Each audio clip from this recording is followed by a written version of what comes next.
now we are discussing about electrospray ionization, that is ESI, and it is a type of evaporative technique.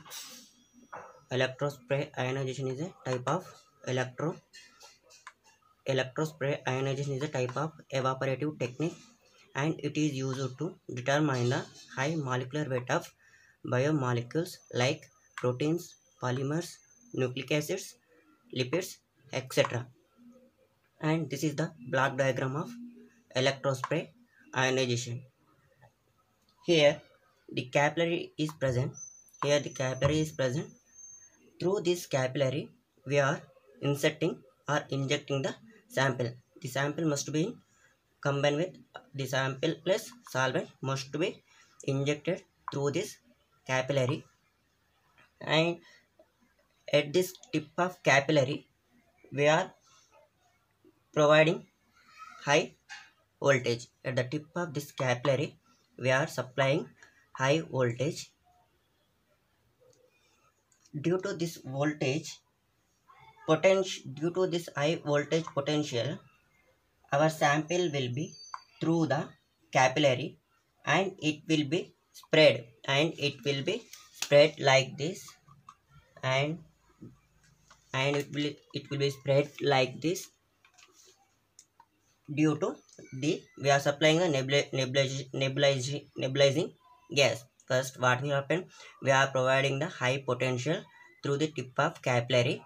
Due to this high potential, it will spread, and due to this high potential, the sample come through the capillary, and due to this nebulizing gas, it will be spread like this, spread like droplets. These are the spread like droplets, and it converts in the form of droplets, right? First, what we are taking, we are providing high potential, and the sample come through the capillary, and due to this nebulizing gas, the sample will be spread and converts into droplets. Okay,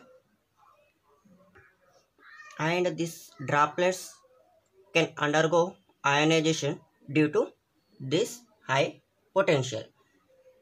Due to this high potential, the droplets will undergo ionization. That means it will be converted as the ions. Okay,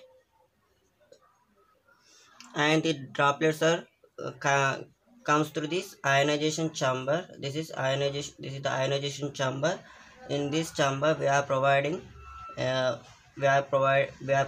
heated N2 gas. We are passed through in this ionization chamber. We are pass heated nitrogen gas. That is nothing but nebulizing gas.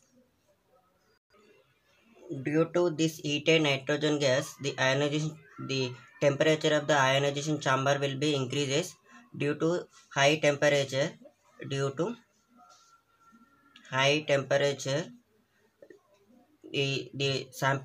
droplets are come here, and we are providing heated nitrogen gas. Due to this heated nitrogen gas, the temperature of the ionization chamber will be increases, and we are taking sample plus sample can combine with solvent. Due to this high temperature, the solvent molecules will be evaporated, right? Due to this high temperature of this ionization chamber, solvent molecule will be evaporated, and the only our sample will be there. The sample will convert into molecular ion, right? First, what we are doing, we are injecting the sample through this capillary, and we are providing high potential at the tip of capillary, and the sample come through through the capillary, and we are due to this nebulizing gas, the sample will be spread out, and we are providing high voltage now. Due to this voltage, these droplets will be converted into ionization, and these droplets are come in ionization chamber. Now we are providing heated N2 gas, Due to this heated nitrogen gas, the temperature of the ionization chamber increases. Due to that temperature, solvent molecule will be evaporated. Only we get sample molecule can converted into molecular ions. That means first we are taking sample plus solvent plus molecular ion, and molecular ion get ionized. That means here get sample, and due to this high temperature, sample molecule will be solvent molecule will be evaporated. Finally we get only molecular ion. These molecular ions are known as quasi molecular ion. Okay, that means we are getting here, this is the molecular ion, this is molecular ions are known as quasi molecular ions. Okay, and the positive terminal is attached to the tip of the capillary tube, and next the negative terminal is attached to side of the acceleration. Next acceleration chamber is there na? We are attaching this negative terminal, and this negative terminal will produce this negative potential. That negative potential will to help the these positive ions moves towards the acceleration chamber and go to the mass analyzer. And after going mass analyzer, this molecular ion will hit the detector, and detector will give the signals, right? This is the total topic of electrospray ionization technique, right? Similarly, we are discussing MALD technique, that is matrix assisted laser desorption ionization technique. In this we are using TOF analyzer. That in MALD technique we are using TOF analyzer, that is time of flight. Generally the MALD technique is also known as MALD TOF because we are using TOF analyzer. That's why it is generally called as MALD TOF.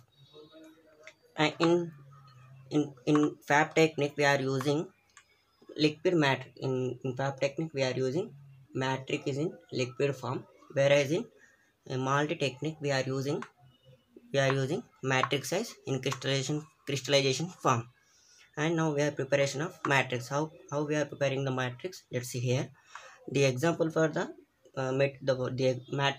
example for matrix materials is 2,5 dihydroxy. Generally they are used as matrix material such as 2,5 dihydroxybenzoic acid and cinnamic acid, etc. These are the matrix materials generally used in MALD technique. Now we have to prepare solution A. That solution is nothing but first sample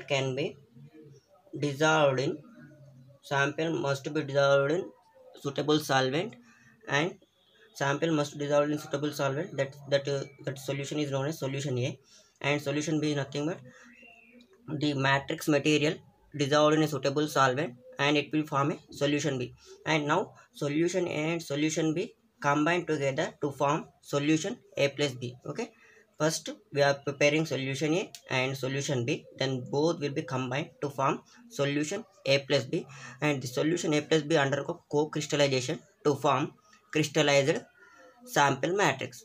What we are doing first, individually we are preparing solution A and solution B, and then we are combining both solution A and solution B to form solution A plus B, and it will undergo co-crystallization to form crystallized sample matrix, right?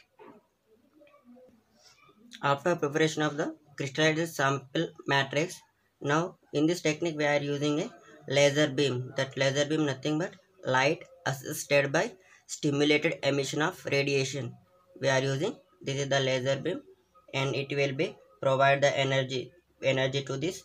First we are hitting this matrix only. First we are hitting matrix. The dotted points are there now, that is our sample, and this is matrix. First we are hitting this matrix, and this matrix will get some energy, and that energy is gives to the our analyte. First the matrix will get some energy in this form. Okay, our matrix will get energy in this form, and this energy will gives to our sample. Means our sample is molecule, it is sample, and it will converted into molecular ion. These molecular ions are known as quasi molecular ions. Okay, and these molecular ions will further go to acceleration chamber and mass analyzer, and the mass analyzer will go to the fragmentation, and it will be hit the detector, and detector will give the signals of the signals, nothing but embedded value. It gives the embedded values of appropriate fragment ions. Okay, we have to remember, in fab we are using liquid matrix, in MALDI we are using crystallization matrix. Okay, and MALDI technique is a soft ionization technique under desorption spectroscopy. Okay, and by using MALDI technique we are determining the molecular weight of peptides proteins up to 300 kilodaltons, right? This is the simple technique. We are discussing in up to I think 6 methods. In all 6 methods we are doing the molecule into molecular ion, right? First what is electron impact? In electron impact the molecule will be converted into molecular ion by using 70 electron volt, right? In chemical ionization we are using what we are using in all these techniques, I think six techniques. First, electron impact. In this we are using 70 electron volt. This is a hard technique, hard ionization technique, right? Because we are directly hitting the sample, that's why it is a hard ionization technique. Next we are discussing about chemical ionization. In this chemical ionization we are using carrier gas. Okay, carrier gas will undergo molecule into molecular ion, and this due to this molecular ion we are converting the sample into our molecular ion. Here molecule into molecular ion by using 70 electron volt. In chemical ionization first we are using carrier gases, and it will convert it into molecular ion. Then next method is fab method. In this fab method we are using liquid matrix material. By using this liquid matrix material we are converting the molecule into molecular or sample into molecular ion. And next what we are using SIMS. In SIMS we are using, in just remember, in fab method we are using argon or xenon. Okay, in SIMS we are using cesium ions, right? And by using these gases we are converting the molecule into molecular ion. Next ion spray ionization technique. In this also we are using nebulization gas as well as, and provide potential due to this potential, and the droplets come out and it will undergo molecule into molecular ion. Just remember this okay. Next what is the last method? Finally, MALDI technique. In MALDI technique we are using crystal matrix and using laser beam. Due to this laser beam it will first hit the crystal, and crystal will this matrix crystal can gives the energy to the molecule, and molecule will be converted into this molecular ions. These molecular ions are known as quasi molecular ions, and this molecular ions will move to further ion acceleration chamber and go to the analyzer. And this analyzer, after the fragmentation takes place, and it will be it will hit this fragment ions will hit the detector, and detector will give the signals of the appropriate fragmentation ions by giving embedded values, right? This is the total topic of mass spectroscopy. Thank you.